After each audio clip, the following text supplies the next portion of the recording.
আসসালামু আলাইকুম। তো আজকে শেয়ার করবো আমরা ঈদের দিন কি করলাম। সকালে ঘুম থেকে উঠে আমি, আমার মেয়ে, হাসব্যান্ড আরো কিছু ভাইয়াদের সাথে একসাথে মসজিদে চলে আসি। মসজিদে আমরা সবাই নামাজ পড়ি।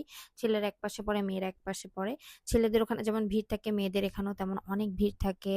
ছোট থেকে বড়, বয়স্ক সবাই নামাজ পড়তে চলে আসে। এখানে এটাই একটা মজার বিষয়, সবাই নামাজ পড়ে। তো নামাজ শেষ করে আমি আর আমার মেয়ে বের হয়ে গেছি। এই যে আমার মেয়ে, ছোট্ট মেয়ে, সুন্দর আজকে একটা লেহেঙ্গা পরছে সে।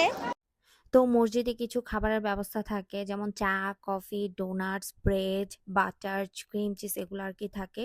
সো আমাদের ঘরে যেমন নামাজ শেষ করে আমরা মিষ্টি খাই, এখানে হচ্ছে নামাজ শেষ করে সবাই মিষ্টি খায়। দেখছেন এখানে সবাই সব ধরনের খাবার খাচ্ছে, বড় ছোট সবাই খুব এনজয় করে খাবার খাচ্ছে। এটাই মসজিদের একটা আকর্ষণ, যা খুবই ভালো লাগে আর কি।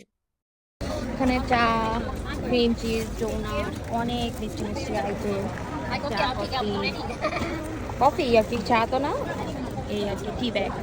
এই যে আরো রুটি দিয়ে গেলো, যে ক্রিম চিজ, বাটার, এখানে সব মিষ্টি ডোনাট।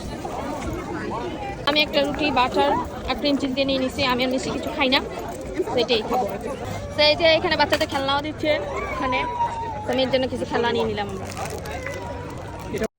সো এই ছিল আজকের ভিডিও। সবাই ভালো থাকবেন, সবাইকে ঈদ মোবারক। আর যাদের আমার ভিডিও ভালো লাগে তারা আমার ভিডিওতে একটা লাইক, কমেন্ট, শেয়ার করবেন আর আমাকে একটা ফলো দিবেন। ধন্যবাদ।